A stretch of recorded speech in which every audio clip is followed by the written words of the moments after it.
میرے نبی کریم علیہ وسلم نے فرمایا قرآن سے پیار کرو، یہ تمہارے ساتھ اتنا پیار کرے گا کہ سورہ ملک اللہ کی بارگاہ میں سفارش کرے گی کہ یا اللہ یہ مجھے پڑھا کرتا تھا، اسے جنت میں بھیج۔ رب کریم فرمائے گا اس کے گناہ زیادہ ہیں، تو سورہ ملک ناز کرے گی، عرض کرے گی یا اللہ یا اسے جنت میں بھیج دے یا مجھے قرآن پاک سے علیحدہ کر دے، یا اسے جنت میں بھیج دے یا مجھے علیحدہ کر دے۔ تو آپ مجھے بتلائیے قرآن سے پیار کرنے کا کیا اجر مل کریں گے انشاءاللہ۔ میں مسجد نبوی شریف میں حاضر تھا تو ہمارے ایک عالم بزرگ تھے تو وہ میرے پاس سے گزر گئے، میں قرآن شریف پڑھ رہا تھا تو 2-3 دفعہ وہ کہیں میرے پاس سے آئے تو میں اپنے کام میں مست تھا، میں پڑھتا جا رہا تھا تو کھڑے ہو گئے تو ایک لطف بن گیا، کہنے لگے میں 4 دفعہ آیا ہوں، جب بھی آیا ہوں آپ پڑھتے ہی رہتے ہیں۔ میں نے قرآن مجید بند کر دیا، سامنے سرکار کا گنبد تھا، پیچھے ہم میں کہا 2-3 بار ہی آکھو، کہنے لگے کیا مطلب؟ میں لگا ایک بار پھر آکھو، کہنے میں جدو آیا تسی قرآن شریف، میں کہا میں ایڈا چنگا نہیں جی پر اتنے گواہی ذرا نوٹ ہو رہی ہے اور میرا دل کر رہا ہے۔ ایک دفعہ پھر کہنے لگے میں جتنی دفعہ بھی آیا ہوں آپ قرآن پاک ہی پڑھ رہے تھے، میں کہا بڑا ہی مجھے مزہ آ رہا ہے، ایک بار ہی پھر آکھا جی، اور 2-4 دفعہ کہا تو میں نے کہا اب قائم رہنا اس پہ، یہ 4-5 لوگوں نے سن لیا ہے اور سامنے میرے مصطفیٰ کا روزہ ہے۔ یہ بڑی سعادت ہے نا کہ کوئی یہ کہہ دے، یہ گواہی دے دے کہ قیامت میں اللہ میں نے دیکھا ہے اسے یہ قرآن پاک پڑھتا تھا۔ یہ بڑا معیار ہے، اس کو معیار بنائے، اس کو سٹیٹس بنائے زندگی کا، اس میں تھوڑا درجہ بلند کرے۔ میرے بھائی قرآن پاک ایک روح کا رشتہ ہے قرآن پاک کے ساتھ، اس کو ذرا بنائیں، اس کو ذرا سجائیں۔ حضرت امام شافعی کی بات کر رہا تھا تو ایک بات اور یاد آ گئی، فرماتے میرے علاقے کا ایک نوجوان تھا، عالم فاضل نہیں تھا پر نیک بڑا تھا، میرے ساتھ حج کرنے آ گیا اور مجھے وہاں جا کے پتا چلا وہ بھی آیا ہوا ہے۔ فرماتے ہیں وہ حج میں بڑی کوشش کرتا اس سے ملنے کی، تو کہتا حضور کیا حج میں باتیں کرنی، رب نہ کریں، احرام باندھا ہوا ہے بعد میں بات کریں گے۔ فرماتے موقع ہی نہ دیتا، جوان تھا بڑا پرہیزگار۔ فرماتے ہیں وہ جب بھی دعا کے لیے ہاتھ اٹھاتا تو کہتا یا اللہ مجھے قبر میں بھی نماز کی اور قرآن کی توفیق دینا۔ کہاں؟ مولا علی ایک دن آ کے کھڑے ہو گئے، عرض کرنے لگے یا رسول اللہ جنت میں نماز بھی ہوگی کہ نہیں؟ تو حضور نے فرمایا علی نماز کی جگہ تو یہ ہے، وہاں تو اجر ملے گا نماز کا۔ تو عرض کرنے لگے کہ حضور جہاں نماز نہیں نہ ہوتی علی کو مزہ کوئی نہیں آتا دن گزارنے کا، نماز ملے گی نا وہاں۔ کہاں جی؟ اللہ ہی خیر کرے، میں نے بیان ہی بڑا مشکل شروع کر دیا۔ جنت میں نماز کی تلاش۔ تو امام شافعی فرماتے ہیں کہ وہ نہ دعا مانگ رہا تھا یا اللہ قبر میں بھی توفیق دینا، قبر میرے قابو نہیں آتا تھا، میں بڑی کوشش کرتا ذرا بیٹھے کو بات چیت کروں پر وہ نکل جاتا اور اپنی عبادت میں لگ جاتا۔ فرمانے لگے ایک دن نہ وہ حتیم کے پاس بیٹھ کے قرآن پاک پڑھ رہا تھا، میں 2-3 دفعہ گزرا تو پڑھ ہی رہا تھا، میں نے کہا آج قابو آ گیا ہے، میں اس کے پیچھے بیٹھ گیا اور میرے دل میں خیال تھا کہ جتنا بھی آج پڑھے گا نا میں نے اسے 2-4 باتیں کر کے ہی جانا ہے۔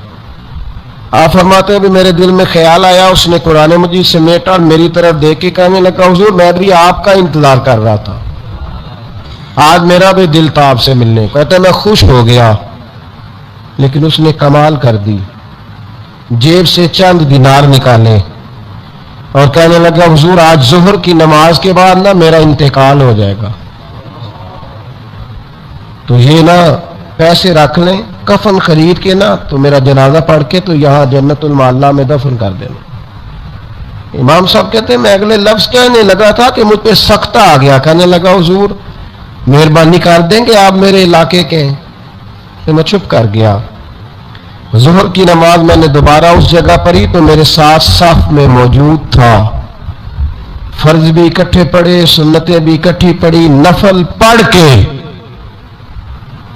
جب میں نے توجہ کی تو وہ زمین پہ لیٹا ہوا تھا، میں قریب جا رہا تھا تو اس کے کلمے کی آواز میرے کانوں میں آ رہی تھی اور جب تک میں اس کے پاس پہنچا اس کی روح پرواز کر گئی تھی۔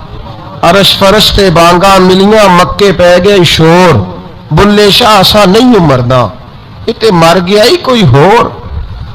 آپ فرماتے میں نے غسل دیا، کفن دیا، دفن کر دیا. کئی سالوں کے بعد میں دوبارہ آیا. اسی جنت المعلا میں مجھے ایک اور جنازہ پڑھنے کا موقع ملا. میرے دل میں ہمیشہ خیال آتا تھا کہ وہ تو کہتا تھا یا اللہ قبر میں بھی قرآن کی توفیق دینا, تو یا اللہ مجھے دکھا وہاں پڑھتا ہے کہ نہیں پڑھتا. تو امام صاحب فرماتے ہیں وہ میرے دل میں بات تھی, اللہ نے موقع دیا, میں دوبارہ جنازے میں گیا تو جو قبر کھودی گئی وہ اس کی قبر کے بالکل ساتھ تھی. اچانک میری نظر پڑی تو قبر کی دیوار گر گئی. لوگ پریشان ہو گئے, کہنے لگے آپ عالم اب آپ بتائیں کیا کرنا ہے. تو کہتا ہے میں نے جھانک کے ذرا آگے دیکھا تو اندر بیٹھ کے قرآن پاک پڑھ رہا تھا. تو میری طرف دیکھ کے کہنے لگا السلام علیکم امام صاحب, یہ دیوار شیوار کوئی نہیں گری, یہ اللہ نے آپ کی دعا قبول کر لی ہے. آپ کو پتہ چل گیا نا رب نے مجھے قبر میں بھی قرآن پڑھنے کی توفیق عطا فرمائی. سمجھ آ گئی نا آپ کو. فرمانے لگے اب دیوار بند کر دو اور مہربانی کرنا دوسروں کو نہ بلانا. تو ٹھیک ہو گیا, آپ کی دعا قبول ہو گئی. بھائی قرآن پاک سے دلچسپی شوق پیدا کرے, ذوق. یار کچھ نہ ہو سکے تو اسے دن میں ایک دفعہ چوم کے سینے سے تو لگایا کرو. اس میں بڑا ذائقہ ہے, اس میں بڑا لطف ہے. کبھی اسے پیار تو کر کے دیکھو. یہ اللہ کی کتاب ہے اور اس کا ایک ایک حرف وہ ہے جس کی تشریح مدینے کے چاند نے بیان فرمائی ہے. ایک تیسری بات, میرے نبی کریم علیہ السلام نے فرمایا, یہ بخاری مسلم کی حدیث ہے, فرمایا تم میں سے بہترین شخص وہ ہے جسے عہدہ دیا تو جائے پر وہ عہدے پر بیٹھنا پسند نہ کرے. اللہ خیر کرے. یہ بخاری مسلم کی حدیث. عہدہ دیا تو جائے پر وہ عہدے پر بیٹھنا پسند وہ تم میں سے بہترین آدمی, تم میں سے وہ. لیکن اگر روز خواب آئے کہ سویرے میں اٹھوں تو صدر میں ہی ہوں تو پھر تو بندہ بہترین نہیں. یہ جو کرسی ہے نا, کرسی یہ چاؤ ہے, اس چاؤ سے نکلے. یہ تو ذمہ داری ہے. میرے نبی کریم علیہ السلام نے فرمایا جس کو کہا گیا نا, دو لوگوں نے کہا کہ ہمارے درمیان فیصلہ کر دو, سمجھ لو بغیر چھری کے ذبح کر دیا گیا ہے. بڑا شوق ہے لوگوں کو پنچایتی بننے کا, چودھری بننے کا, جج بننے کا. نکلے یہ خواہشات ختم کریں, یہ اس سے ذرا باہر آئے. فیصلہ کرانا اور مجھے عہدہ مل جائے اور میں نکل جاؤں, سازشیں کرنا, جدوجہد کرنا, سیاست کرنا, مکاری کرنا. فرمایا بہترین بندہ وہ ہے کہ لوگ عہدہ دے, مبتلا کیا جائے پر وہ نفرت کرے, وہ پرہیز کرے. حضرت عمر فاروق نے نا حضرت ابو ہریرہ رضی اللہ تعالیٰ عنہ کو بلایا تو جناب فاروق اعظم رضی اللہ تعالیٰ عنہ بلا کے فرمانے لگے ابو ہریرہ میرا دل کرتا ہے میں تمہیں فلاں صوبے کا گورنر بنا دوں. تو حضرت ابو ہریرہ فرمانے لگے کوئی اور بندہ نہیں ملا تو ذبح کرنے کے لیے, مجھے ذبح کرنا تھا, اور کوئی نہیں ملا, میں پورے صوبے کے لوگوں کی ذمہ داری اٹھا لوں, قیامت میں حساب دیتا پھروں. اور نہیں کو ملا آپ کو. یہ وہ ابو ہریرہ ہے جنہوں نے ڈائریکٹ میرے رسول پاک سے دین لیا ہے. دین کو جانتے تھے تو معیار دیکھے کیا ہے بات کا. کہنے لگے عمر اور نہیں کو ملا ذبح کرنے کو. حضرت عمر فاروق فرمانے لگے ابو ہریرہ یوں نہ کر یار, حضرت سلیمان بھی تو اللہ کے نبی تھے, انہوں نے بھی تو حکومت قبول کی. تو حضرت ابو ہریرہ فرمانے لگے وہ نبی تھے, معصوم تھے, میں اس مقام پہ نہیں ہوں. اس کی ذمہ داری لگائیں جو یہ کام کر سکتا ہے. ہاں بعض اوقات بعض بزرگوں نے اسے قبول کیا ہے جب انہوں نے سمجھا کہ لوگ ظالم ہیں, ظالم بیٹھ جائیں گے تو حالات خراب ہوں گے, تو وہ آئے, لیکن وہ اس کو پسند نہیں کرتے تھے.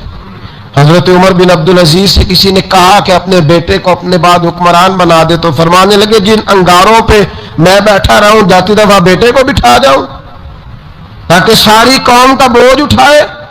یہاں آپ آفر کرے تو صحیح, کسی کو آفر کرے تو صحیح, ہے کوئی انکار کرنے والا؟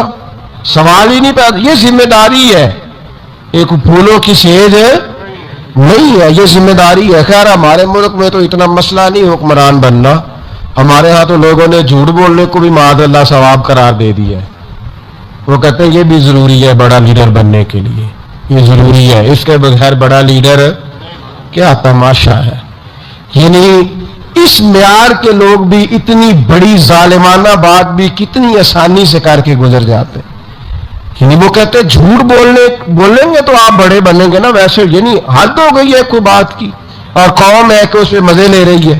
اللہ تعالیٰ ہمیں سمجھنے کی توفیق عطا فرمائے. اللہ تعالیٰ